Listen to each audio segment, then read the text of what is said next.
It's wonderful to be with you this evening. Thank you, Rabbi Levin, for that introduction. One of the greatest gifts in my life that I cherish the most are my friendships. In general, and more specifically, with my 84 and 95-year-old friends, respectively. While I don't see these senior friends regularly, we do email on a regular basis and occasionally meet outside for a nature walk or a relaxing lunch. Each time I think of them, I smile. I am incredibly grateful for their presence in my life as they share their wisdom, guidance, and life's stories with me. Repeatedly, I am shocked by their sense of humor, their raunchy jokes, their ability to be forthright and honest, saying and speaking their truth. I look up to these women and joke that when I grow up, I want to be just like them. They seem to have mastered what in my mind can be called sacred aging. When I refer to sacred aging, I mean bringing a sense of kedusha, of holiness, and an orientation of mindfulness, being present in the moment, to the process of aging. It also includes a recognition of life's gifts and challenges and affords us the wisdom to navigate life's whims with grace and with compassion. If we are lucky enough to grow old, we will each experience many changes in our bodies, our minds, and our spirits. How we embrace these changes determines what our own aging process will look like. Will we welcome these changes or eschew them?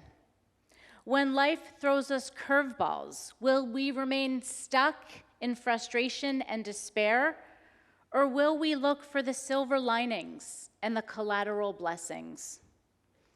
I remember as a little girl, growing up, my mom would always say to me, "Amy, reality is 99% perception. The reality that each of us creates is based on our perception of life's events. And I believe the way that we perceive our own aging, in addition to the attitude that we bring to it, will determine our experience of it. If we are able to see our aging as a gift, as a part of the unfolding of the people we are meant to become, then I believe we have tapped into this idea of sacred aging. Our Torah portion this week, Chaye Sarah, translated as the life of Sarah, in which we ironically read about her death, begins with these words, Vayu Chaye Sarah, 100 shana, ו-20 shana, ו-7 shanim, shnei Chaye Sarah. Oftentimes, the verse is translated as Sarah's lifetime. The span of Sarah's lifetime came to 127 years. But the literal translation reads more like this. And Sarah's lifetime was 100 years, 20 years, and 7 years. These were the years of Sarah's life. Notice this strange repetition of the word years. Well, if it sounded strange to you, or at least noticeable, it was also something that stood out for the commentators who drew different interpretations of this use over and over again. The most famous commentator on this verse, Rashi, an 11th century French commentator, wrote the following. The reason the word shana, year, is written at every term is to tell you that each has to be explained unto itself as a complete unit.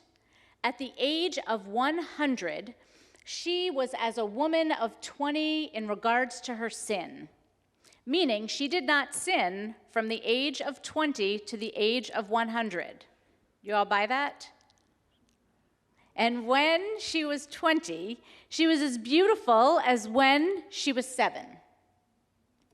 To be honest, these words, with their focus on the idea of sin and beauty as they relate to a woman, felt uncomfortable to my modern sensibilities. So hang on to that thought, because we're going to come back to it. There's one more commentator I want to bring into the mix before I'm going to tie them together. Another insight comes from a rabbi whose name was Reb Levi Yitzchak of Berdichev, 17th century Hasidic master.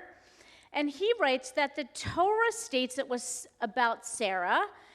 She was the one who, with her good deeds, brought life to her years. So how do these ideas relate to sacred aging?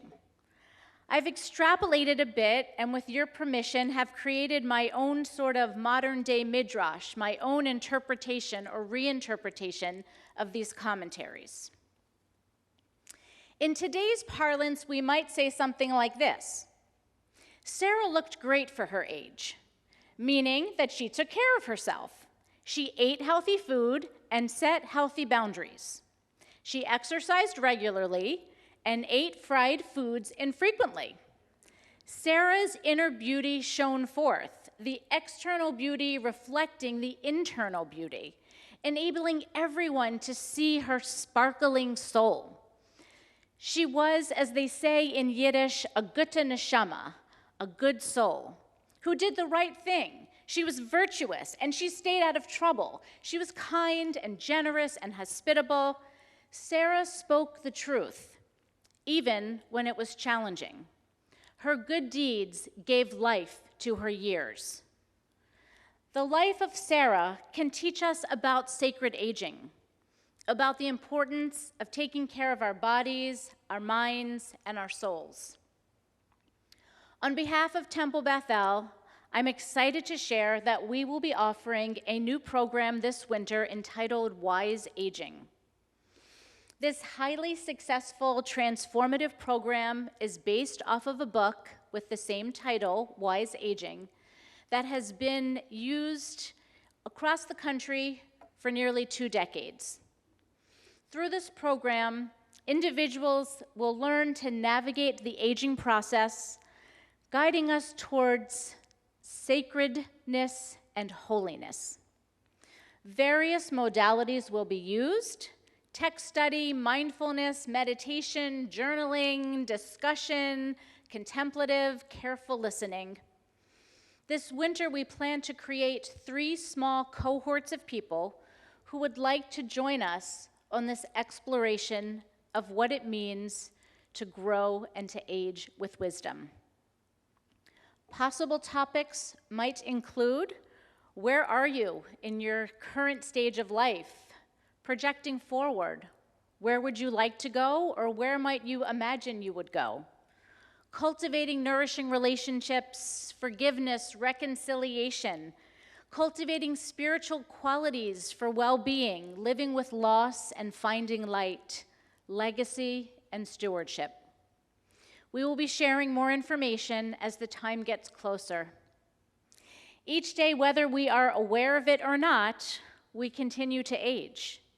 We are reminded of this specifically when we read our Torah portion, Chaye Sarah, tonight. Chaye Sarah reminds us of the importance of taking care of our bodies, our minds, and our souls as we age. How we perceive aging and how we experience aging is a choice we each get to make. Our Jewish tradition offers us tools to learn how to age wisely and in a sacred way. I invite you to join us.